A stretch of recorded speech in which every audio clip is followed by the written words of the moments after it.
Hello students. तो आज की इस वीडियो में हम बात करेंगे क्या होता है टेम्परेचर, क्या स्केल्स होते हैं टेम्परेचर को मेजर करने के, जैसे सेल्सियस, फ़ारेनहाइट, केल्विन, इनके बीच में रिलेशन क्या होता है और क्या डिफरेंस होता है एक लैब थर्मामीटर और एक क्लिनिकल थर्मामीटर में। और लास्ट में हम कुछ इंटरेस्टिंग न्यूमेरिकल भी देखेंगे जो कि बेस्ड होंगे सेल्सियस, फ़ारेनहाइट और केल्विन पे। तो चलिए शुरू करते हैं सबसे पहले टेम्परेचर के बारे में। तो क्या होता है टेम्परेचर? टेम्परेचर तो टेम्परेचर को हम बोल सकते हैं it is a degree of hotness और कोल्डनेस। कोई बॉडी कितनी हॉट है, कोई बॉडी कितनी कूल है, उसी के मेजरमेंट को हम क्या बोलते हैं? टेम्परेचर। तो सिंपल लिख सकते हैं the degree of hotness, the degree of hotness and coldness of any body. ठीक है, ऑफ एनी बॉडी क्या होता है? Called temperature. हम इसे ही तो टेम्परेचर बोलते हैं, कोई बॉडी कितनी हॉट है या कोई बॉडी कितनी कूल है। ठीक है, तो कैसे मेजर करते हैं हम किसी बॉडी को? जनरली हम छू कर ही चेक करते हैं। जैसे अगर मुझे मार्कर को टेम्परेचर देखना तो मैं इसको टच करूंगा, मुझे पता चल जाएगा ये ठंडा है गर्म है। क्या हम सारी बॉडी का टेम्परेचर एग्जैक्टली मेजर कर सकते हैं बस छूने से? और इवन हम ये भी नहीं बता सकते कि कोई बॉडी रियली में हॉट है या कूल है। चलिए एक एक्सपेरिमेंट देखते हैं। देखो, मान लो मेरे पास एक कंटेनर है जिसमें मैंने वाटर लिया हुआ है।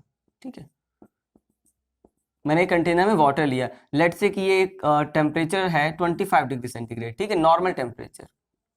ठीक है, मैंने नॉर्मल टेम्परेचर पर एक वाटर लिया, एक कंटेनर में वाटर लिया हुआ है। ठीक है, एक कंटेनर में मैंने लिया हुआ है हॉट वाटर।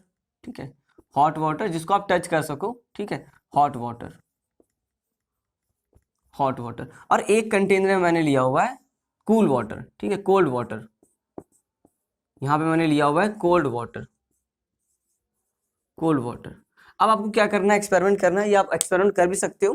पहले आपको एक हैंड इसमें रखना है और एक हैंड को इसमें रखना है। ठीक है, दोनों हैंड आपने अलग अलग रखा, एक को हॉट वाटर में और एक को कोल्ड वाटर में। और 2 मिनट के बाद उसमें रखे रहना है 2 मिनट तक। और उसके बाद 2 मिनट के बाद निकाल के आपको इस 25 डिग्री जो कि नॉर्मल टेम्परेचर पर वाटर है आपको इसमें रखना है। तो आपको क्या लगेगा कि आपको एक तरफ, एक हाथ में तो आपको ये वाटर कूल लगेगा। ठीक है, जहाँ पे आपको, अगर आपने कोल्ड वाटर वाला रखा है तो आपको हॉट लगेगा। ठीक है, और अगर आपने हॉट वाला रखा है तो वो आपको कूल लगेगा। तो एक ही सेम टेम्परेचर है। ठीक है, ये तो टेम्परेचर सेम है ना, लेकिन आपको ये एक जगह पे एक हाथ में आपको हॉट लग रहा है, एक हाथ में आपको कूल लग रहा है। इसका मतलब है हम केवल किसी बॉडी को टच करके ये नहीं बता सकते कि बॉडी हॉट है या कूल है। ठीक है, समझ में आ गई बात? तो इसको मेजर करने के लिए हमें किसी डिवाइस की जरूरत पड़ेगी। तो उस डिवाइस का क्या नाम है, उसे हम क्या बोलते हैं? डिवाइस को हम बोलते हैं थर्मोमीटर। ठीक है, थर्मोमीटर। थर्मो का मतलब होता है हीट, और जो हीट को मेजर करे या टेम्परेचर को मेजर करे, डिग्री ऑफ हॉटनेस या कूलनेस को मेजर करे, वही क्या है? थर्मोमीटर। ठीक है, समझ में आ गई बात? अब देखो नेक्स्ट, स्केल्स ऑफ टेम्परेचर। ठीक है, स्केल्स ऑफ टेम्परेचर कितने स्केल्स होते हैं? जनरली हमें 3 ही स्केल पता होते हैं, सेल्सियस, ठीक है, फ़ारेनहाइट और केल्विन। ठीक है, तो अगर कोई पूछे कि टेम्परेचर की एसआई यूनिट क्या होती है, तो एसआई यूनिट कौन होती है? ये केल्विन। ठीक है, इसे हम एसआई यूनिट भी बोलते हैं, केल्विन को एसआई यूनिट भी बोलते हैं। ठीक है, तो सेल्सियस, फ़ारेनहाइट और केल्विन। ठीक है, तो ये हमारे पास 3 स्केल होते हैं। अब हम एक एक करके बहुत डिटेल में इनको स्टडी करने वाले, समझने वाले। देखो, सबसे पहले हम बात करते हैं सेल्सियस स्केल की।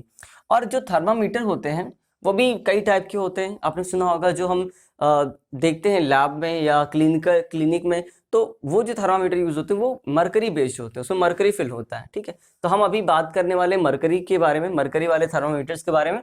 तो थर्मामीटर का स्ट्रक्चर कुछ ऐसा होता है, देखा होगा आपने। ठीक है, ऐसा होता है कुछ स्ट्रक्चर। ठीक है, ऐसा होता है कुछ। ठीक है, ये ग्लास की ट्यूब होती है, इसके बीच में एक कैपलरी होती है। ठीक है, इसके बीच में एक कैपलरी होती है जो कि हॉलो होती है, इसके बीच में कुछ नहीं भरा होता है। ठीक है, और यहाँ पर एक ग्लास का एक बल्ब लगा होता है। ठीक है, यहाँ पे एक ग्लास का एक ऐसे करके एक बल्ब लगा होता है ऐसे। ठीक है, और इसी बल्ब में क्या भरा होता है? मरकरी भरा होता है। इसी बल्ब में क्या भरा होता है, मरकरी भरा होता है। अब देखो कॉन्सेप्ट समझो, जो हमारा मरकरी होता है, ठीक है, ये मेटल होता है, ठीक है, और जब किसी भी मेटल को या किसी भी सब्सटेंस को आप टेम्परेचर देते हो, ठीक है, हीट करते हो, तो वो एक्सपैंड करता है। ये हम लोगों ने एक्सपेंशन में पढ़ा हुआ है, ठीक है, लास्ट वीडियो में भी हम लोगों ने डिस्कस किया था एक्सपेंशन के बारे में। आप किसी भी सब्सटेंस को, ठीक है, कोई भी मैटर हो सकता है, मेटल हो सकता है, ठीक है, या गैस हो सकता है, सॉलिड लिक्विड गैस कुछ भी हो सकता है, अगर आप इसको क्या करते हो, हीट करते हो, ठीक है, इसका टेम्परेचर बढ़ाते हो, तो इसका वॉल्यूम बढ़ जाता है। इसका वॉल्यूम क्या हो जाता है, वॉल्यूम बढ़ जाता है। इसे ही तो बोलते हैं थर्मल एक्सपेंशन। तो जो थर्मामीटर्स होते हैं वो किस कॉन्सेप्ट पे बेस्ड होते हैं, तो वो बेस्ड होते हैं थर्मल एक्सपेंशन के कॉन्सेप्ट पे, ठीक है, बहुत ध्यान से सुनो। कोई भी थर्मामीटर किस पे बेस्ड होता है, किस कॉन्सेप्ट पे, तो थर्मल एक्सपेंशन पे। तो जब ये मरकरी किसी हॉट बॉडी के कांटेक्ट में आएगी, जब ये मरकरी किसी हॉट बॉडी के कांटेक्ट में आएगी, तो ये क्या करेगी, एक्सपैंड करेगी, और एक्सपैंड करने के लिए इसके पास कोई स्पेस तो है नहीं यहाँ पर, तो ये क्या करेगी, इस कैपिलरी के थ्रू ऊपर आएगी, और हमें इस तरीके से उसको, उस बॉडी का टेम्परेचर मिल जाता है। तो कैसे इसको बनाते हैं, इसको समझते हैं। तो इसके लिए हम जो स्टैंडर्ड लेते हैं वो क्या लेते हैं, इसका जो लोअर, देखो एक तो लोअर वैल्यू चाहिए हमें और एक हायर वैल्यू चाहिए। तो लोअर वैल्यू के लिए हम क्या करते हैं, ये सारे में सेम होता है, सेल्सियस, फ़ारेनहाइट और केल्विन, तीनों में सेम होता है। तो एक बार समझ लेते हैं, जो लोअर पॉइंट होता है, ठीक है, और जो हायर पॉइंट होता है, ठीक है, लोअर पॉइंट और हायर पॉइंट। लोअर पॉइंट को हम लेते हैं freezing point, freezing point, freezing point of water, ठीक है, फ्रीजिंग पॉइंट ऑफ वाटर। और फ्रीजिंग पॉइंट ऑफ कौन सा वाटर, प्योर वाटर होना चाहिए। Freezing point of pure water at sea level. Sea level क्यों बोल रहे हैं, क्योंकि आपको पता है एल्टीट्यूड पर freezing point, melting point, boiling point, ये सब चेंज हो जाता है, ठीक है। तो सी लेवल पर प्योर वाटर का क्या फ्रीजिंग पॉइंट है, ठीक है, उस फ्रीजिंग पॉइंट को हमने उस पॉइंट को हमने, मतलब जो वाटर फ्रीज किया हुआ है, बर्फ बना हुआ है, उसको हमने जाके इससे टच कराया, तो जो इसका एक्सपेंशन हुआ, ठीक है, जो इसका एक्सपेंशन हुआ, उसको हमने बोल दिया कि इसका लोअर पॉइंट है, दैट इज 0 डिग्री सेंटीग्रेड। समझ में आई बात। हमने क्या किया, लोअर पॉइंट के लिए क्या किया, फ्रीजिंग पॉइंट ऑफ वाटर लिया, जब टाइम पर वाटर फ्रीज हो गया होगा eight sea level, pure water freeze हो गया होगा एट सी लेवल, उस मेजरमेंट को हमने 0 डिग्री बोल दिया, वो हमारा लोअर टेम्परेचर है। अब हायर पॉइंट के लिए क्या किया, boiling point of water, boiling point of water, ठीक है, boiling point of water, boiling point of water, ठीक है, boiling point of pure water, यहां पे लिख लेते हैं boiling point of pure water at sea level. यहां पर भी सी लेवल पर हमने बॉइलिंग पॉइंट के चेक किए, क्योंकि यहां पर भी एल्टीट्यूड में फर्क पड़ेगा, एल्टीट्यूड होगा तो इसका बॉइलिंग पॉइंट चेंज हो जाएगा। तो इस टाइम पर हमें जो इसका हायर पॉइंट मिला, ठीक है, हमें जो भी टेम्परेचर मिला, जो भी यूनिट मिली, ठीक है, जब ये एक्सपैंड किया तो हमने देखा कि ये अच्छा यहाँ पर पहुंच गया, अच्छा ठीक है, चलो इसको हम यहाँ पर मार्क कर लेते हैं, ठीक है, अभी इसको 0 डिग्री मत बोलो, चलो हमने इसका लोअर पॉइंट और हायर पॉइंट मेजर कर लिया। अब लोअर पॉइंट और हायर पॉइंट मेजर करने के बाद हमने क्या किया, इसको 100 इक्वल पार्ट्स में ऐसे डिवाइड कर दिया, 100 इक्वल ऐसे पार्ट्स में ऐसे क्या किया, डिवाइड कर दिया, और लास्ट जिसका लोअर पॉइंट है उसको 0 डिग्री सेंटीग्रेड बोला, और हायर को क्या बोला, 100 डिग्री सेंटीग्रेड या सेल्सियस। समझ में आई बात, कैसे बनाया इसको, ठीक है। तो इनके बीच में जो भी रीडिंग होगी किसी भी टेम्परेचर का, मान लो किसी का 50 डिग्री टेम्परेचर होगा तो हमें कहीं यहाँ पर मिल जाएगा, जो हमारा मरकरी का जो रीडिंग होगा वो कहीं यहाँ पर आ जाएगा, ठीक है, यहाँ तक जाएगा, ठीक है, समझ में आ रही बात। इस तरीके से सेल्सियस हमारा वर्क करता है। तो क्या एक्सपेंशन का एक बार कॉन्सेप्ट मैं फिर से बता देता हूँ, क्या करना होता है, इस जो हमारा बल्ब होता है इसको हम किसी, जिस भी बॉडी का टेम्परेचर मेजर करना होता है तो उसके कांटेक्ट में लाते हैं, तो ये जो मरकरी है उसके टेम्परेचर को गेन करती है, और गेन करने के बाद एक्सपैंड करती है, तो एक्सपैंड करके कहाँ जाएगी, ये इस कैपिलरी के थ्रू राइज करेगी। तो जहां पर भी मान लो यहाँ पर रुक गया, तो यहाँ पर जो भी रीडिंग है सपोज 40 डिग्री सेंटीग्रेड, तो इसका टेम्परेचर हमें पता चल जाएगा कि उस बॉडी का टेम्परेचर 40 डिग्री सेल्सियस है, ठीक है। समझ में आगे बात, कैसे कॉन्सेप्ट इसका वर्क करता है, ठीक है। इसको मैं हटा दूं, चलो अब देखो नेक्स्ट बात करते हैं हम फ़ारेनहाइट की, ठीक है।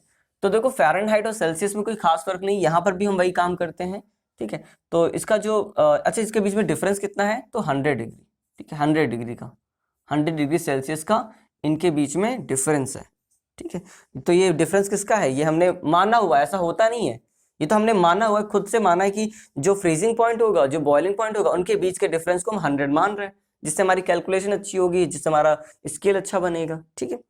ओके, अब हम बात करते हैं फ़ारेनहाइट की। देखो फ़ारेनहाइट का भी अब ये सेम स्ट्रक्चर हो जाएगा, तो मैं इनके बीच का डिफरेंस बता देता हूँ।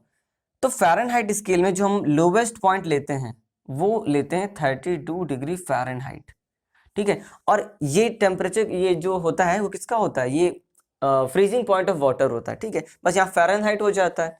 और इनके जो बीच का जो हायर पॉइंट होता है, मतलब जो बॉइलिंग पॉइंट ऑफ वाटर होता है, ठीक है, तो बॉइलिंग पॉइंट ऑफ वाटर हम यहाँ पे लेते हैं 212 डिग्री फ़ारेनहाइट, ठीक है, 212 डिग्री फ़ारेनहाइट। ये होता है इसका लोअर और हायर पॉइंट। तो ये भी किसका होता है, ये भी होता है boiling point of BP of pure water at sea level, ठीक है। और यहां पर ये क्या हो जाएगा, freezing point of pure water at sea level, ठीक है। तो बस डिग्री का ये बस यूनिट का ही फर्क है, बाकी इनका सेम है। और इनके बीच में जो डिफरेंस है आप देख सकते हो, ये 100 डिग्री का नहीं है। इनके बीच में जो हमने इक्वल पार्ट्स डिवाइड किए हैं उनको 180 पार्ट्स में डिवाइड किया हुआ है, ठीक है। ऐसे ऐसे जो डिवाइड किया है, जो डिवीजन किया है 180 पार्ट्स में हमने इन्हें डिवाइड किया हुआ है, ठीक है। समझ में आई बात। तो सेल्सियस में हमने क्या किया हुआ है, 100 डिग्री 100 पार्ट्स में ब्रेक किया हुआ है और इसको 180 पार्ट्स में डिवाइड किया हुआ है, इसके बीच के स्केल को, ठीक है। तो फ्रीजिंग पॉइंट और बॉइलिंग पॉइंट के बीच में जो डिफरेंस है, जो डिवीजन किए हुए हैं हमने, नॉट डिफरेंस, डिवीजन किए हैं 180 में किया हुआ है, ठीक है। समझ में आ गया। अब देखो केल्विन, ये बहुत ही इंपॉर्टेंट है। केल्विन को हम एब्सोल्यूट स्केल भी बोलते हैं, ठीक है। इसको हटा देते हैं ताकि स्पेस मिल जाए, ठीक है। केल्विन को हम एब्सोल्यूट टेम्परेचर स्केल भी बोलते हैं, एब्सोल्यूट स्केल भी बोलते हैं, ठीक है। एब्सोल्यूट स्केल बोलते हैं। क्यों एब्सोल्यूट स्केल बोलते हैं, क्योंकि हमें इसमें कभी भी नेगेटिव वैल्यू नहीं मिलती, कभी भी केल्विन में हमें नेगेटिव वैल्यू नहीं मिलती, हमेशा कैसी मिलती है, पॉजिटिव वैल्यू मिलती है हमेशा। चाहे कितना भी लोवेस्ट टेम्परेचर होगा हमेशा पॉजिटिव वैल्यू मिलेगी। इसका कॉन्सेप्ट समझते हैं पहले कि ऐसा क्यों। देखो अच्छा, मैं एक क्वेश्चन पूछूं आपसे कि बताओ मुझे मिनिमम पॉसिबल टेम्परेचर कितना है, तो क्या 0 डिग्री सेंटीग्रेड होगा? क्या 0 डिग्री सेल्सियस से कभी टेम्परेचर हमने नहीं सुना? सुना है, हमने नेगेटिव में भी टेम्परेचर सुना हुआ है, ठीक है, सेल्सियस में। तो मान लेते हैं कोई एक बॉडी है, ठीक है, कोई बॉडी है। तो हमने कहा कि जैसे मान लो बर्फ की बात करते हैं, तो मान लो ये 0 डिग्री सेंटीग्रेड पर सेल्सियस पर हमारा कोई बर्फ है, ठीक है। तो इसका अगर मैं टेम्परेचर और लो करूं तो ये माइनस में जाएगा, ठीक है, माइनस में जाएगा। तो एक टाइम पर ऐसा आएगा जब इसके, अब देखो इसके जो मॉलिक्यूल्स होते हैं, भले ही वो वाटर फ्रीज कर गया हो, लेकिन इसके मॉलिक्यूल में वाइब्रेशन तो अभी भी होगा। सॉलिड स्टेट में भी मॉलिक्यूल्स वाइब्रेट करते रहते हैं, तो वाइब्रेशन इसके मॉलिक्यूल में अभी भी होगा। लेकिन जैसे इसका टेम्परेचर लो होगा, इसके मॉलिक्यूल का वाइब्रेशन स्लो हो जाएगा, और टेम्परेचर लो होगा और स्लो हो जाएगा, और टेम्परेचर लो होगा और स्लो हो जाएगा। एक टाइम पर ऐसा आएगा वो लोवेस्ट टेम्परेचर मिलेगा, जिस टाइम पर इसके मॉलिक्यूल का वाइब्रेशन ऑलमोस्ट जीरो हो जाएगा। क्या बोल रहे हैं, जो वाइब्रेशन होगा इसके मॉलिक्यूल का वो ऑलमोस्ट इक्वल टू जीरो हो जाए, वही होगा हमारा लोवेस्ट टेम्परेचर। क्योंकि जब हम किसी बॉडी का टेम्परेचर बढ़ाते हैं उसके मॉलिक्यूल का वाइब्रेशन फास्ट होता है, और जब लो करते हैं तो उसके मॉलिक्यूल का वाइब्रेशन मोशन वो क्या होता है, कम होता है। तो जिस टाइम पर जीरो हो जाएगा उससे नीचे टेम्परेचर पॉसिबल ही नहीं है। और इसकी वैल्यू अगर हम सेल्सियस में बात करें तो ये होती है जो लोवेस्ट टेम्परेचर, ठीक है, किसी भी बॉडी का, ठीक है, वो हो सकता है 273.15 degree Celsius. This is the lowest temperature, ठीक है, this is the lowest possible temperature of the universe, ठीक है। हमारे यूनिवर्स का जो लोवेस्ट पॉसिबल टेम्परेचर है, सेल्सियस में बात करें, फ़ारेनहाइट में कुछ और होगा, ठीक है, लेकिन हम सेल्सियस में अगर हम बात करें तो सेल्सियस में 273.15 को कहीं कहीं कंसीडर नहीं किया है, बट ये अप्रोप्रिएट होता है, ठीक है, मोस्ट अप्रोप्रिएट। तो दिस इज द, एक मिनट, ये माइनस होगा ना, हाँ माइनस होगा, 273 तो बहुत ज्यादा हो जाएगा, माइनस में 273.15 degree Celsius, this is the lowest possible temperature of the universe. अब देखो साइंटिस्ट ने क्या सोचा कि अगर ये हमारा लोवेस्ट पॉसिबल, मतलब इसके नीचे टेम्परेचर पॉसिबल ही नहीं है, हो ही नहीं सकता, तो अगर हम इसी पर्टिकुलर टेम्परेचर को एक नए स्केल में, ठीक है, एक नया हमने मान लेते हैं, हमने कोई नया स्केल बनाया, ठीक है, एक नया स्केल बनाया जिसमें हमने इसके लोवेस्ट टेम्परेचर, जो हमारा लोवेस्ट पॉसिबल टेम्परेचर है उसको 0 डिग्री बोल दिया, उसको 0 केल्विन बोल दिया। हम यहाँ पे डिग्री यूज नहीं करते, ठीक है, जो जिससे यहाँ पे डिग्री फ़ारेनहाइट, डिग्री सेल्सियस, यहाँ पर हम कभी भी डिग्री यूज नहीं करते, सिर्फ केल्विन लिखते हैं, ठीक है, समझ में आई बात। तो 0 केल्विन, हमने इसी मिनिमम पॉसिबल टेम्परेचर को 0 केल्विन मान लिया। इस तरीके से हमने एक स्केल बनाया और वहां पर हमने ये देखा कि कोई भी टेम्परेचर हो इससे नीचे तो जाएगा ही नहीं। जब टेम्परेचर इसके नीचे जाएगा नहीं और हमने इसी को 0 माना है, तो क्या कभी केल्विन स्केल में हमें 0 वैल्यू मिल सकती है? क्या नेगेटिव वैल्यू मिल सकती है? फिर से मेरी बात सुनो, this is the minimum possible temperature, ये तो हमारा मिनिमम पॉसिबल टेम्परेचर है, इसके नीचे टेम्परेचर पॉसिबल ही नहीं है। और हमने जो नया स्केल बनाया है केल्विन, उसको इसी टेम्परेचर को हमने 0 मान लिया। तो बाकी किसी भी बॉडी को अगर देखोगे तो इससे तो ज्यादा ही होगा, मिनिमम ये है तो बाकी तो इससे ज्यादा होगा। तो 1 2 3 ऐसे होगी वैल्यू, कभी भी नेगेटिव वैल्यू केल्विन में नहीं मिलेगी, ठीक है, समझ में आ गई बात। तो यहाँ पर भी हम जो स्केल बना रहे हैं हमारा, तो हमने किसको माना हुआ? हमने तो बॉइलिंग पॉइंट ऑफ वाटर और फ्रीजिंग पॉइंट ऑफ वाटर माना है। तो जब हम बॉइलिंग पॉइंट ऑफ वाटर देखेंगे तो हमें केल्विन स्केल पर 273 केल्विन मिलेगा, और इसका जो फ्रीजिंग पॉइंट जो मिलेगा वाटर का 273 केल्विन, और जो फ्रीजिंग पॉइंट मिलेगा, बॉइलिंग पॉइंट मिलेगा, वो मिलेगा 373 केल्विन, ठीक है, समझ में आ गई बात। इसको हटा दूं, इसको ध्यान रखना हमेशा कि लोवेस्ट पॉसिबल टेम्परेचर कितना होता है, माइनस का 273.15 केल्विन। और अगर ऐसे केल्विन में बोला जाए तो आप सिंपल 0 केल्विन बोल सकते हो। 0 kelvin is the minimum possible temperature, और सेल्सियस में इसकी वैल्यू कितनी होगी? 273.15। आप इस 1.15 को इग्नोर कर सकते हो, 273 डिग्री सेल्सियस, ठीक है, ये हमारा मिनिमम पॉसिबल टेम्परेचर होता है, जिसे हम 0 केल्विन भी बोल सकते हैं। समझ में आ गई बात, ठीक है, क्योंकि इस टेम्परेचर पर किसी भी बॉडी का जो वाइब्रेशन होगा, उसके मॉलिक्यूल्स का वाइब्रेशन होगा, वो स्टॉप हो चुका होता है, 0 हो चुका होता है, ठीक है। लेकिन हमने तो यहाँ पर केल्विन में हमने क्या लिया हुआ है? 273, ठीक है। 273 क्यों लिया है? क्योंकि ये होता है freezing point of water at sea level, फिर ये boiling point of pure water at sea level, ठीक है, समझ में आ गई बात। तो आप देख सकते हो 273 और 373, इनके बीच में भी 100 का डिफरेंस है, इनके बीच का भी 100 का डिफरेंस है। मतलब जो डिफरेंस की बात है, ये डिफरेंस सेल्सियस से मैच कर रहा है, देख सकते हो आप, ठीक है। इनके बीच में भी बॉइलिंग पॉइंट और फ्रीजिंग पॉइंट के बीच में हमने डिफरेंस 100 का लिया है। यहाँ पर भी हमने बॉइलिंग पॉइंट और फ्रीजिंग पॉइंट के डिफरेंस को हमने 100 लिया है, ठीक है, इनके डिफरेंस को 100 लिया। तो इस तरीके से हमने केल्विन स्केल बना लिया, और इसका फायदा ये है कि कभी भी आपको केल्विन में नेगेटिव वैल्यू नहीं मिलेगी, और साइंटिफिक कैलकुलेशन में आपको हमेशा केल्विन स्केल को ही यूज करना है, ठीक है, इसीलिए हम इसे एसआई यूनिट भी बोलते हैं, ठीक है, समझ में आ गई बात। हाँ, अब हम देखते हैं इनके बीच का relation between Celsius, Fahrenheit and kelvin, ठीक है, सेल्सियस, फ़ारेनहाइट और केल्विन, ठीक है। तो सेल्सियस और केल्विन में तो बहुत सिंपल रिलेशन है। आपको अगर कोई वैल्यू सेल्सियस में गिवन हो, जैसे हमने कहा कि जैसे 0 डिग्री सेल्सियस था, तो आपने वहां पे 273 लिया हुआ था, 273 केल्विन, ये जो था 0 डिग्री सेल्सियस, ये क्या था? फ्रीजिंग पॉइंट ऑफ वाटर, ये भी तो फ्रीजिंग पॉइंट ऑफ वाटर था। तो इनके बीच में डिफरेंस कितना आ रहा है? 273 का। और आपने वहां पर देखा कि सेल्सियस स्केल में भी 100 का डिवीजन था, वहां पर भी 100 का डिवीजन था। मतलब जो 1 डिग्री सेल्सियस की वैल्यू होगी, वो 1 केल्विन की भी वैल्यू होगी, डिग्री यूज नहीं करते, 1 केल्विन की भी वैल्यू होगी। 1 डिग्री सेल्सियस की वैल्यू 1 केल्विन के इक्वल होगी।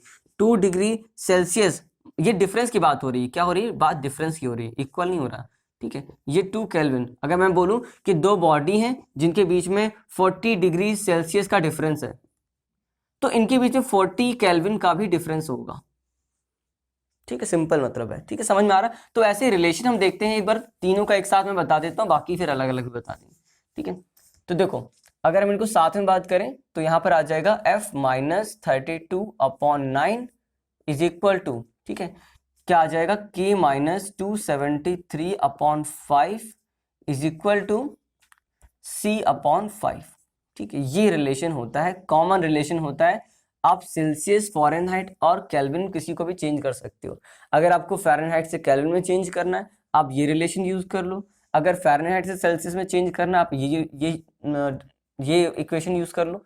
और अगर केल्विन सेल्सियस में करना है तो ये यूज कर सकते हो। तो देखो, केल्विन से सेल्सियस में जाना, सेल्सियस से केल्विन में जाना बहुत सिंपल होता है। जैसे मुझे कोई केल्विन टेम्परेचर चाहिए तो अब क्या करूँ, जैसे मुझे अगर मैं सेल्सियस में कोई भी सेल्सियस टेम्परेचर उसमें 273 ऐड कर दूं तो आपको क्या मिल जाएगा, केल्विन मिल जाएगा।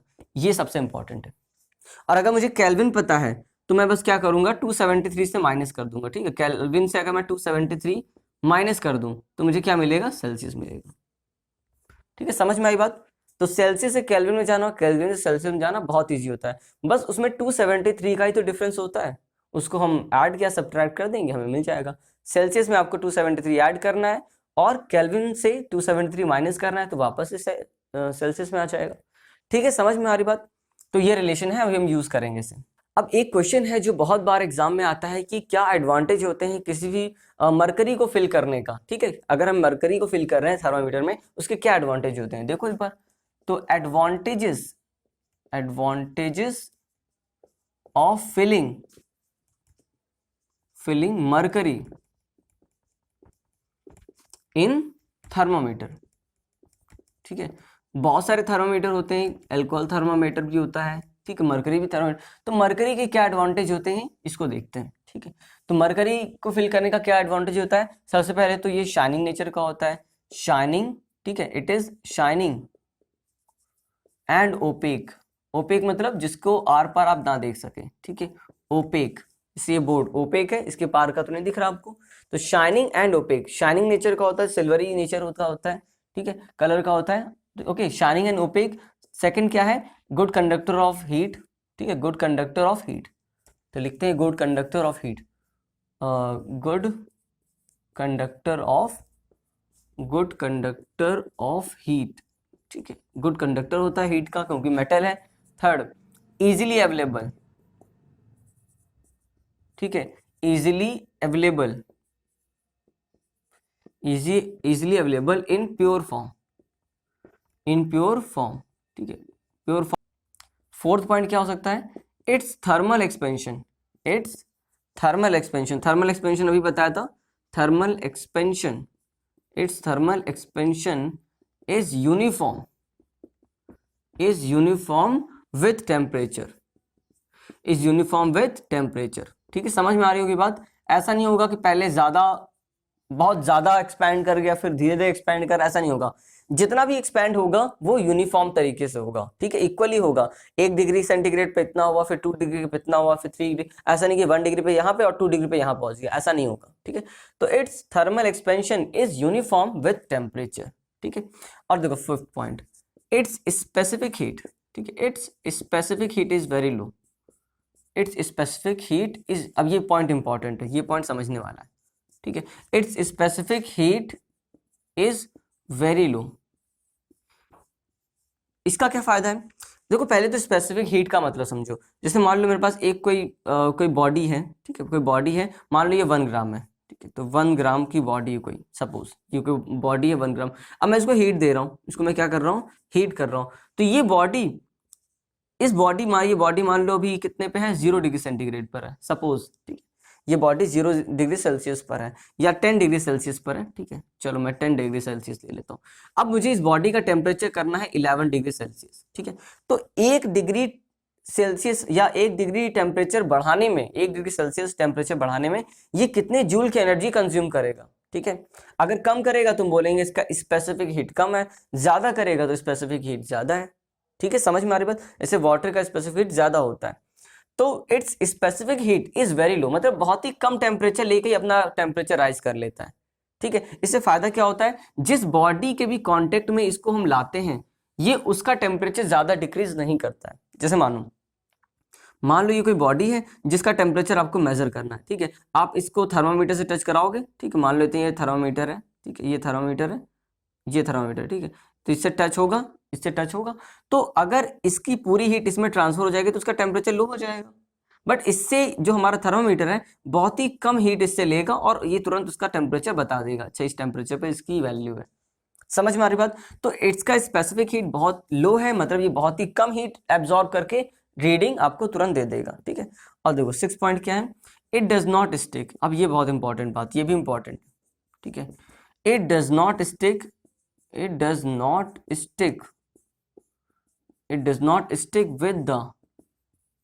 with the wall of, with the wall of capillary, with the wall of capillary, capillary समझ रहे हो, with the wall of capillary on moving down, on moving down। ठीक, अब देखो जैसे मान लो आपके पास थर्मामीटर है, आपने उससे रीडिंग ली, तो रीडिंग पे आपका जो मरकरी होगा वो ऊपर जाएगा, तो जब वो नीचे आ रहा होगा मतलब वो कूल हो रहा होगा तो नीचे आएगा, तो कूल आते आते ऐसा नहीं होगा कि जो उसकी वॉल्स हैं कैपिलरी की वो उनसे चिपक जाए, ऐसा नहीं होगा, स्टिक नहीं होगा उनसे। आपने देखा भी होगा अगर मरकरी, कभी आप मरकरी को अगर हाथ में लोगे तो वो आपकी हाथ से स्टिक नहीं होगा, ठीक है, वो फिसलेगा आपके हाथ में, क्योंकि उसका जो एडिशन फोर्स होता है, एडिसिव फोर्स होता है वो बहुत ही कम होता है, कोहेसिव फोर्स उसका ज्यादा होता है, ठीक है। तो it does not stick, stick नहीं करता। जैसे मान लो पानी है, पानी को अगर आप हाथ में ऐसे डुबाओगे, ठीक है, हाथ को अगर पानी में डुबाओगे तो आपका हाथ गीला हो जाएगा, लेकिन अगर मरकरी में डुबाओगे तो आपका हाथ गीला नहीं होगा, मरकरी आपके हाथ से स्टिक नहीं होगी। तो वही फायदा यहाँ पे मिलता है कि it does not stick with the wall of the capillary on moving down, जिससे कि हमें रीडिंग हर बार बिल्कुल सही मिलती है। ठीक है, समझ में आ गई बात। तो बेसिकली ये सारे पॉइंट्स हैं। अब हम देखते हैं क्लिनिकल थर्मामीटर क्या होता है। ठीक है, क्लिनिकल थर्मामीटर बाकी लैब थर्मामीटर से कैसे डिफर करता है, क्या डिफरेंस होता है, इसको समझते हैं। देखो क्लिनिकल थर्मामीटर का कंस्ट्रक्शन देखते हैं पहले। क्लिनिकल थर्मामीटर, क्लिनिकल थर्मामीटर, ठीक है। देखो क्लिनिकल थर्मामीटर अगर आपने देखा हो तो वो ज्यादा बड़ा नहीं होता, छोटा सा ही होता है। और इसमें हम एक चीज और, क्लिनिकल थर्मामीटर को हमेशा किस में मेजर करते हैं, तो क्लिनिकल थर्मामीटर को हम हमेशा फ़ारेनहाइट में, ठीक है, फ़ारेनहाइट में मेजर करते हैं, डिग्री फ़ारेनहाइट, ठीक है। हमेशा कभी भी सेल्सियस में या केल्विन में हम मेजर नहीं करते, ठीक है, फ़ारेनहाइट में मेजर करते हैं। इसका क्या रीजन है ये भी समझो। मान लो अब देखो एक चीज समझो, पहले इसका थोड़ा सा स्ट्रक्चर देखते हैं फिर समझ में आएगा। जैसे मान लो मैंने ये लिया हुआ है आपका, ये आपका थर्मामीटर है, ठीक है, इसको ऐसे बनाते हैं, ये आपका थर्मामीटर है, ठीक है, ये आपका बल्ब है, यहाँ पर ये मैंने बल्ब बनाया हुआ है, यहाँ पे बल्ब बना लेते हैं, ठीक है। सपोज ये हमारा बल्ब है, ये कुछ ऐसा बल्ब है, ठीक है, ऐसे, ठीक है, ऐसे यहाँ पे मरकरी भरा हुआ है, ठीक है, और ये कैपिलरी आपकी, ठीक है। और इसमें जो डिवीजन होते हैं, ये ग्लास है आपका, ठीक है, इसमें जो डिवीजन होते हैं वो ज़्यादा बड़े नहीं होते, क्योंकि आपको पता है जो ह्यूमन बॉडी का टेम्परेचर होता है कितना होता है सेल्सियस में 36.9%, ठीक है, 36.9 डिग्री सेल्सियस। और अगर हम यही फ़ारेनहाइट में देखें तो ये कुछ मिलता है आपको 98.4 डिग्री फ़ारेनहाइट, ठीक है। ये जो हेल्दी ह्यूमन बॉडी का टेम्परेचर होता है, ठीक है, healthy human body temperature, human body temperature, ठीक है। तो सेल्सियस में इतना होता है, फ़ारेनहाइट में इतना होता है। तो हमने जो अपना स्केल बनाया हुआ फ़ारेनहाइट में बनाया हुआ है, तो हमें अगर देखो एक चीज़ और, 95 डिग्री फ़ारेनहाइट और 105 मैक्सिमम बता रहा हूँ, ठीक है, 100 डिग्री फ़ारेनहाइट, इनके बीच में ही लाइफ एग्जिस्ट कर सकती है। मतलब इसके below life is not possible, above which life is not possible. इसके ज़्यादा भी लाइफ पॉसिबल नहीं होगी, और इसके बिलो जाएगा तो भी, टेम्परेचर जाएगा तो भी पॉसिबल नहीं है। तो हमें जो स्केल बनाना होता है वो इन्हीं के बीच में रीडिंग चाहिए होती है। तो हम इस पर्पज से बनाते हैं कि हमारा जो रीडिंग है वो इन्हीं के बीच में मिले। तो इसको ज़्यादा नहीं, इसका जो रेंज होता है ना, जो क्लिनिकल थर्मामीटर का रेंज होता है वो भी इसी पर्पज से बनाया जाता है। वो 95, कुछ स्केल में थोड़ा डिफर भी हो सकता है, 95 डिग्री टू 108 या 110 डिग्री फ़ारेनहाइट होता है, ठीक है, 108, 110, 107 ऐसा होता है, ठीक है, समझ में आ गई बात। तो मान लेते हैं ये हमारा लोवेस्ट पॉइंट है 95 डिग्री फ़ारेनहाइट, और ये 108 डिग्री फ़ारेनहाइट, 108 डिग्री फ़ारेनहाइट, ठीक है, ये इनके बीच में है, और ये इनके बीच में रीडिंग है। अब क्वेश्चन ये है कि हम फ़ारेनहाइट में ही क्यों, सेल्सियस में क्यों नहीं। इसका रीज़न ये है कि मान लो अगर मुझे यहाँ से यहाँ तक की रेंज फाइंड करनी है, अगर इसमें बस 2 ही डिवीज़न हो तो आपको जो रीडिंग मिलेगी, मान लो यहाँ पे रीडिंग है तो आप यहाँ पे गेस करोगे कि इसकी ये रीडिंग है, मान लो ये 1 है, 2 है, 3 है, 4 है। तो अगर आपको इनके बीच में रीडिंग कहीं मिलती है तो आप गेस करोगे ना कि इसका 2 से थोड़ा ज़्यादा होगा, 3 से थोड़ा कम होगा, ऐसे गेस करोगे। लेकिन अगर मैं यहीं पर डिवीज़न बना दूँ तो आपको जो वैल्यू मिलेगी वो ज़्यादा अप्रोप्रिएट मिलेगी। तो यही रीज़न है, फ़ारेनहाइट में जो डिवीजन्स होते हैं वो 180 के होते हैं, जबकि सेल्सियस में 100 का होता है, ठीक है। तो डिवीजन ज़्यादा होने की वजह से फ़ारेनहाइट में जो वैल्यू मिलेगी वो ज़्यादा अप्रोप्रिएट, ज़्यादा एक्यूरेट मिलेगी, इस वजह से हम फ़ारेनहाइट स्केल को लेते हैं। समझ में आ गई होगी बात, ठीक है। और इसमें भी हम मरकरी फिल करते हैं, इसमें भी हम क्या यूज करते हैं, मरकरी। बस एक इसके कंस्ट्रक्शन में थोड़ा सा एक चेंज होता है, यहाँ पर जो इसकी कैपिलरी होती है वो एक जगह से थोड़ी सी टिल्ट होती है, ऐसे ऐसे ऐसे, ठीक है। इसे बोलते हैं हम किंक, इसे क्या बोलते हैं, किंक बोलते हैं। इसे हम क्या बोलते हैं, किंक बोलते हैं। किंक क्यों बोलते हैं, देखो जब हमने मान लो एक बार हमने टेम्परेचर लिया और सपोज यहाँ पे हमें मिल गया 100 डिग्री, ठीक है, 100 डिग्री पर हमें टेम्परेचर मिल गया, ये हमारा 100 डिग्री पर, ये मान लो 100 डिग्री है सपोज, ठीक है, 100 डिग्री फ़ारेनहाइट। तो हमने एक बार इसका यूनिट, एक बार इसकी हमने रीडिंग ले ली, तो रीडिंग तुरंत चेंज ना हो, ठीक है, रीडिंग तुरंत चेंज ना हो, इसकी वजह से किंक लगा रहता है, ये इसको वापस नहीं जाने देता, ठीक है। एक बार ये रीडिंग आगे बढ़ गई तो ये इसके वापस नहीं जाने देता, तो इसे वापस भेजने के लिए हमें थोड़ा सा ऐसे झटका ऐसे करना पड़ता है, ठीक है। जैसे मान लो ये मेरा क्लिनिकल थर्मामीटर है, तो इसको झटके से ऐसे करेंगे तब जाके ये वापस जाएगा, तो रीडिंग चेंज ना हो, ठीक है, इस वजह से हम ये किंक यूज करते हैं, ठीक है। समझ में आ गई बात। और एक चीज और हमें समझनी है कि एक जो हमारा, एक मैं यहीं पे समझा देता हूँ, ठीक है, चलो यहीं पे देख लेते हैं इसको। देखो एक चीज समझो, जो हमने मरकरी थर्मामीटर की बात की अभी, ठीक है, मरकरी थर्मामीटर, मरकरी थर्मामीटर का एक डिसएडवांटेज है, ठीक है, वैसे तो बहुत सारे हैं, ठीक है, आपको मैंने स्क्रीन पर देखा भी दिया होगा, स्क्रीन पर आपको दिख रहा होगा जो डिफरेंस होता है मरकरी थर्मामीटर और अल्कोहल थर्मामीटर के बीच में। तो क्या एडवांटेज होता है, क्या डिसएडवांटेज होता है, समझ में आ रहा होगा। अब देखो मरकरी थर्मामीटर, तो मरकरी थर्मामीटर का जो रेंज होता है वो -37 डिग्री सेल्सियस टू, हम सेल्सियस में बात कर रहे हैं, सेल्सियस टू 356 डिग्री सेल्सियस, ठीक है, ये इनके बीच का रेंज होता है। मतलब इसके बाद ये बॉयल करने लगेगा और इसके पहले ये सॉलिड स्केल में होगा।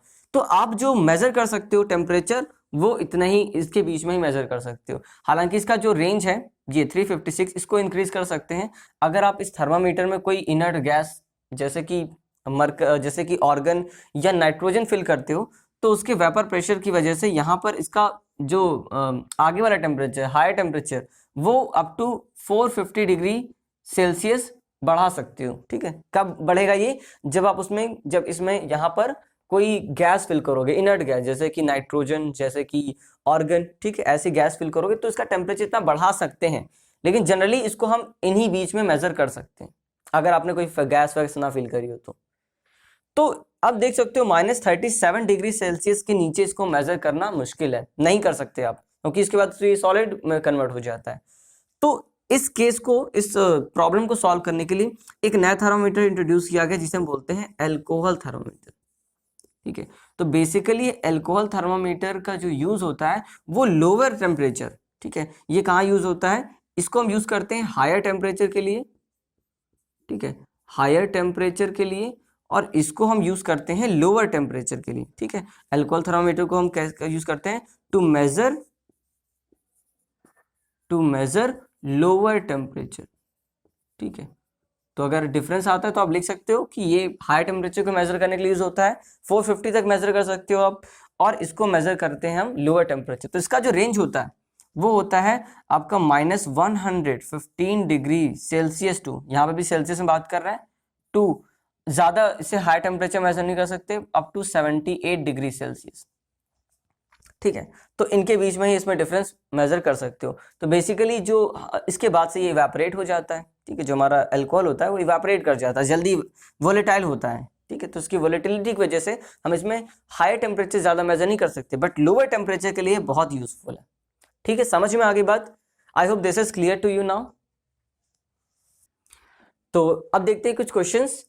तो कन्वर्ट करना है हमें 300 degree Kelvin to Celsius, 25 degree Celsius to Kelvin, और 113 डिग्री फ़ारेनहाइट टू सेल्सियस, ठीक है। तो 1 बाय 1 करते हैं। तो केल्विन से सेल्सियस में जाना बहुत आसान होता है, बस आपको 273 से वापस ले लेना होता है, ठीक है। तो यहाँ पर क्या आ जाएगा 300, ठीक है, -273, तो यहाँ पे माइनस होकर कितना आ जाएगा 27, ठीक है, 27 डिग्री सेल्सियस, बस यही आंसर है हमारा, ठीक है। समझ में आई बात। आपको क्या करना है, केल्विन से 273 माइनस करना है और आपका सेल्सियस आ जाएगा। अब यहाँ पे देखो सेल्सियस से केल्विन में जाना है तो बस इसमें 273 ऐड कर दो, तो 25 + 273, ठीक है, कितना आ जाएगा 298 केल्विन, ठीक है। डिग्री नहीं लगाते हम कभी भी, केल्विन में डिग्री यूज नहीं करते, सेल्सियस और फ़ारेनहाइट में ही यूज करते हैं, ठीक है। तो 298 केल्विन इज द आंसर, ठीक है, तो केल्विन सेल्सियस सबसे इजी होते हैं। अब यहाँ पर देखो आपको फॉर्मूला यूज करना पड़ेगा। क्या फॉर्मूला यूज किया था? फ़ारेनहाइट और सेल्सियस में एक रिलेशन था, क्या पढ़ा था? F-32/9, थोड़ा अच्छे से लिख लेते हैं, F-32/9 is equal to C/5। ठीक है, तो आपको सेल्सियस में फाइंड करना है, तो F के प्लेस पर हम 113 रख देते हैं, तो 113 minus 32/9 is equal to C/5। ठीक है, समझ में आई बात? तो इसको माइनस करेंगे तो कितना आएगा? 81। हाँ, 81 divide by 9 is equal to C/5। ठीक है, C/5, दिस इज C/5। अब देखो क्या करना है, तो इसको कट कर लेते हैं, 9 आ जाएगा, और 9 5 9 का मल्टीप्लाई 5 से हो जाएगा, तो C equal to 9 multiply by 5, तो C इक्वल टू कितना आ जाएगा? 45 डिग्री सेल्सियस। ठीक है, 45 degree Celsius is the answer. तो अगर फ़ारेनहाइट से सेल्सियस में जाना हो तो आप ऐसे ही फॉर्मूला यूज करके आप कन्वर्ट कर सकते हो। ठीक है, समझ में आई बात? चलो एक क्वेश्चन मैं आपको होमवर्क के लिए देता हूँ। क्या आपका होमवर्क है कि जो एक अभी हम लोगों ने पढ़ा कि जो ह्यूमन बॉडी का टेम्परेचर होता है, ठीक है, हेल्दी ह्यूमन बॉडी का टेम्परेचर होता है, वो सेल्सियस में 36.9 डिग्री सेल्सियस होता है। आपको इसे कन्वर्ट करना है फ़ारेनहाइट में। ठीक है, आप करो। ठीक है, देखो इसका क्या आंसर आता है। इसका जो आंसर आएगा वो 98.4 समथिंग आएगा। ठीक है, फ़ारेनहाइट आएगा। ठीक है, आप इसको चेक भी कर सकते हो। ठीक है, समझ में आ गई बात? अब देखते हैं next question, at what temperature Celsius and Fahrenheit scale will have same value. ठीक है, कौन से टेम्परेचर पर सेल्सियस और फ़ारेनहाइट की वैल्यू सेम मिलेगी? ये बहुत इंटरेस्टिंग क्वेश्चन है, इसको देखते हैं। ठीक है, ऐसा स्केल बताना है, ऐसा टेम्परेचर बताना है जिसमें सेल्सियस और फ़ारेनहाइट, मतलब मान लो कोई ऐसा टेम्परेचर जैसे कि मैंने कहा कि 100 डिग्री सेल्सियस और 100 डिग्री फ़ारेनहाइट, मतलब ऐसा कुछ हो। तो देख तो यहाँ पे क्या होगा, सी मतलब सेल्सियस और फ़ारेनहाइट की वैल्यू सेम हो जाए, C इक्वल टू F। ठीक है, और इनको हम कोई x मान ले रहे हैं, बोलो ऐसा कर सकते हैं? आप ऐसे x ना मानो, आप C के प्लेस पे F रख दो, वो भी सही है। ठीक है, हमने इन दोनों को कुछ x मान लिया, कोई x डिग्री टेम्परेचर होगा जिसपे दोनों की वैल्यू सेम मिलेगी। चलो देखते हैं, तो फॉर्मूला अप्लाई करते हैं। देखो सॉल्यूशन करने जा रहा हूँ। ठीक है, फॉर्मूला देखो, तो C divide by F is equal to F minus 32/9। ठीक है, यही तो होगा। तो C के प्लेस पर भी हमें x रखना है और F के प्लेस पर भी x रखना है। ठीक है, x माइनस 32/9 डिवाइड बाय 5। ठीक है, अब इसको सॉल्व करते हैं, क्रॉस मल्टीप्लाई होगा, तो 9x equal to 5x minus 32 और 5 कितना हो जाएगा? 160। ठीक है, समझ में आ रही बात? इसको सॉल्व करते हैं, तो 5x यहाँ आएगा तो कितना हो जाएगा? 9x minus 5x is equal to 160 और माइनस का 160। ठीक है, माइनस का रहेगा ये तो। ठीक है, इज इक्वल टू माइनस का 160। ठीक है, अब देखो यहाँ पे सॉल्व करोगे तो आ जाएगा आपका 4x is equal to minus का 160 और x इक्वल टू कितना आ जाएगा? माइनस का 160 डिवाइड बाय 4, तो ये आ जाएगा 40 डिग्री। ठीक है, माइनस का, तो x इक्वल टू कितना आ जाएगा? Minus 40 degree.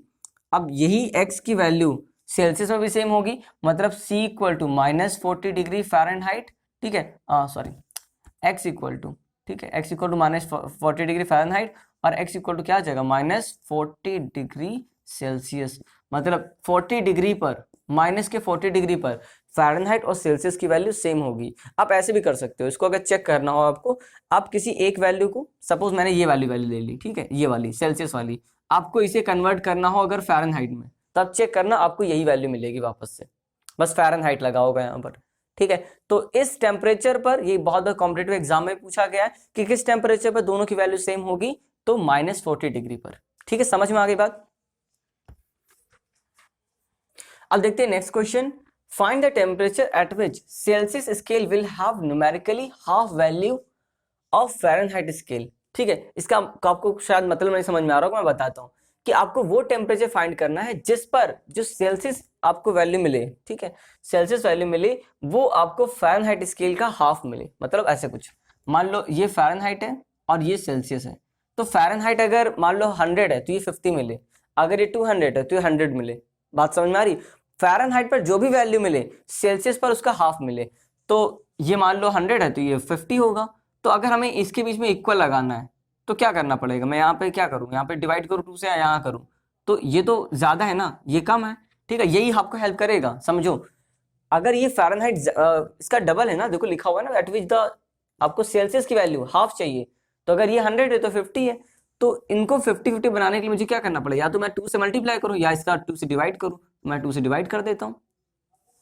ठीक है, समझ में आ रही बात। तो आप चाहो तो मुझे सेल्सियस में वैल्यू चाहिए ना, ठीक है, कोई सी बता सकते हो एट विच सेल्सियस स्केल, तो कोई बात नहीं, आप ये भी लगा सकते हो F इक्वल टू 2C, क्योंकि मुझे बतानी तो किसी भी वैल्यू ना, तो आप ये यूज कर लो, कोई प्रॉब्लम नहीं है।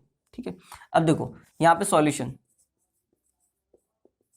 ठीक है, आप कोई एक रिलेशन यूज कर लो, या तो ये कर लो या ये कर लो, दोनों सेम ही तो है, बस यहाँ पे 2 से मल्टीप्लाई किया है। अब देखो तो f minus 32/9 is equal to C upon 5, ठीक है, तो हम कौन सा वैल्यू यूज कर ले रहे हैं, हम ये यूज कर ले रहे हैं, ठीक है, ये वाला यूज कर ले रहे हैं, ज्यादा इजी पड़ेगा। तो f minus 32/9 is equal to C upon 5, देखो C के प्लेस में मैं f अपॉन 2 रख रहा हूँ, तो f अपॉन 2, ठीक है, और मल्टीप्लाई बाय 1/5, समझ में आया, C के प्लेस पे f अपॉन 2 रखा और ये 1/5, तो f minus 32/9 is equal to, यहाँ पे आ जाएगा f अपॉन 10, ठीक है, क्रॉस मल्टीप्लाई करेंगे तो क्या हो जाएगा, 10 से यहाँ पे मल्टीप्लाई हो जाएगा, तो 10f माइनस 32 व्हाट अपॉन 9, या 9 तो यहाँ हो जाएगा ना मल्टीप्लाई, ठीक है, यहाँ तो मल्टीप्लाई हो जाएगा, यहाँ मल्टीप्लाई हो जाएगा, तो इज इक्वल टू क्या हो जाएगा, इसको हटा देते हैं, ठीक है, या फिर से लिखते हैं, देखो 10f माइनस कितना हो जाएगा 320, ठीक है, 10 का भी तो मल्टीप्लाई होगा 320 में, इज इक्वल टू 9f, क्योंकि 9 का मल्टीप्लाई यहाँ होगा, इतनी बात समझ में आई। अब 9 को इधर ले जाओ, इसको इधर ले जाओ, तो 10f से 9f गया तो f बचा, f equal to 320 degree Fahrenheit, मतलब 320 डिग्री फ़ारेनहाइट पर जो सेल्सियस की वैल्यू होगी वो कितनी हो जाएगी, हाफ हो जाएगी। अब देखो यही हम यहाँ पे लगा दें, इसको इक्वेशन फर्स्ट मान लो, ठीक है, तो अगर हमें C की वैल्यू निकालनी है तो C की वैल्यू कितनी आ जाएगी, f अपॉन 2, और f अभी कितना कैलकुलेट किया है 320 डिवाइड बाय 2, तो कितना आ जाएगा 160, तो C पर इसकी वैल्यू मिलेगी 160 डिग्री सेल्सियस, ठीक है, समझ में आ गई बात। तो 320 डिग्री फ़ारेनहाइट पर अगर आप सेल्सियस की वैल्यू चेक करोगे तो कितना आ जाएगा 160, समझ में आ रही बात। अब देखो एक क्वेश्चन बिल्कुल सिमिलरली जैसे अभी पहले किया था, एकदम सेम वैसे क्वेश्चन, चाहो तो आप इस क्वेश्चन को पहले खुद से ट्राई कर लो, ठीक है, वीडियो को पॉज करके, नहीं तो मैं करता हूं।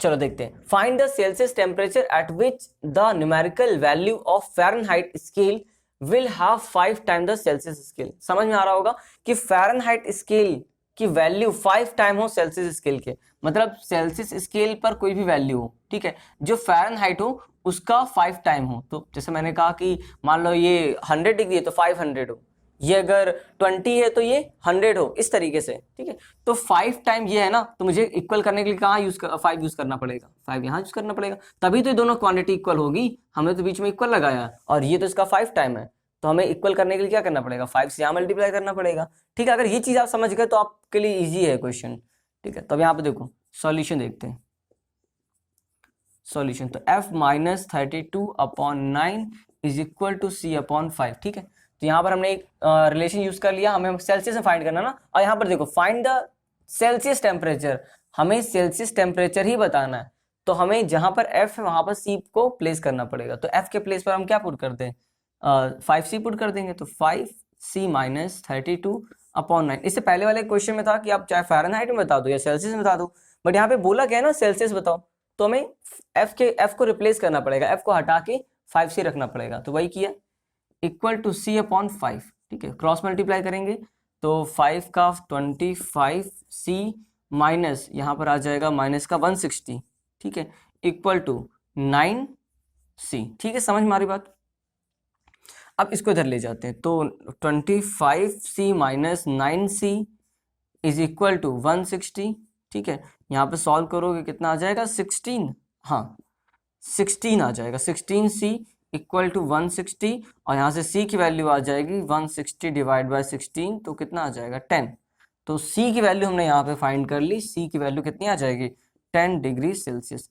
10 डिग्री सेल्सियस पर अगर आप फ़ारेनहाइट की वैल्यू निकालोगे तो आपको मिलेगा 50 डिग्री फ़ारेनहाइट, तो देख सकते हो फ़ारेनहाइट पर इसकी वैल्यू सेल्सियस को अगर आप इस डिग्री सेल्सियस को, 10 डिग्री सेल्सियस को आप अगर फ़ारेनहाइट में कन्वर्ट करोगे आपको 50 डिग्री फ़ारेनहाइट मिलेगा, आप चाहो तो करके चेक भी कर सकते हो, ठीक है, तो ये हमारा आंसर होगा, ठीक है, समझ में आ गया। अब ये देखो लास्ट क्वेश्चन है, बहुत इंटरेस्टिंग क्वेश्चन है और बहुत इंपॉर्टेंट भी क्वेश्चन है, ठीक है, और कॉम्पिटिटिव एग्जाम में ऐसे क्वेश्चन बहुत आते हैं। क्या गिवन है, 2 objects have temperature difference 63 degree Fahrenheit, देखो उसका सॉल्यूशन भी देखते जाते हैं साथ में। कि दो बॉडी है जिनके बीच में temperature difference 63 degree Fahrenheit, suppose this is a body 1, ठीक है, this is body A and this is body B, ठीक है, इनके बीच में जो टेम्परेचर का डिफरेंस है, ठीक है, इसके बीच में जो टेम्परेचर डिफरेंस है वो 63 डिग्री फ़ारेनहाइट है। तो क्या क्या सेल्सियस में भी इतना ही होगा? नहीं, सेल्सियस में तो कुछ और होगा, और वही हमें फाइंड करना है कि इनके बीच में सेल्सियस में डिफरेंस कितना होगा, वो फाइंड करना है, ठीक है। तो what will be the difference of temperature in Celsius scale, Celsius scale में उसकी क्या वैल्यू होगी? अब आप डायरेक्ट होगा फॉर्मूला लगा के पुट करोगे, आपका जो आंसर आएगा वो गलत होगा, ठीक है। कैसे करेंगे इसको? यूनिटरी मेथड से करेंगे, जैसे मैथ्स में हम करते हैं। देखो यहाँ पर रिलेट करते हैं, हमने जो स्केल का जो हमने मेजरमेंट लिया था किसके हिसाब से लिया था? वो फ्रीजिंग पॉइंट ऑफ वाटर और बॉइलिंग पॉइंट ऑफ वाटर के हिसाब से लिया था, और उनके बीच के डिवीजन को हमने सेल्सियस में 100 में डिवाइड किया था, और उसी डिफरेंस को हमने फ़ारेनहाइट स्केल में 180 पार्ट्स में डिवाइड किया था। तो यहाँ पर हम लिख सकते हैं कि 180 फ़ारेनहाइट वो 100 डिग्री सेल्सियस के इक्वल होगा। बोलो सही है? क्योंकि दोनों का हम अलग अलग यूनिट ले रहे हैं, लेकिन है तो ये एक सेम चीज की मेजरमेंट, मेजरमेंट तो सेम है। तो 180 100 के इक्वल है, फ़ारेनहाइट में 180 है, और वही डिफरेंस सेल्सियस में 100 है। तो 1 डिग्री फ़ारेनहाइट का जो डिफरेंस आएगा सेल्सियस में वो 100/180 आएगा। बोलो ठीक है? हाँ ठीक है, समझ में आ रही बात? क्या क्या लिखा है? 180, ठीक है, और सेल्सियस में तो हमें कितने का डिग्री का डिफरेंस बताना है? 63 डिग्री का। तो 63 डिग्री फ़ारेनहाइट का जो डिफरेंस आएगा वो 100 मल्टीप्लाई बाय 63/180, ठीक है, और ये सेल्सियस। तो इसको सॉल्व करते हैं तो 0 से 0 कैंसिल, और इसको 3 से कट करते हैं तो 3 6 जा, और 3 2 जा, ये 6, ठीक है। और कट होगा क्या? हाँ, और कट होगा, तो 3 से कट किया तो 3 2 जा, और 3 7 जा, ठीक है, और 2 से इसको कट किया तो 5, तो 5 7 जा 35।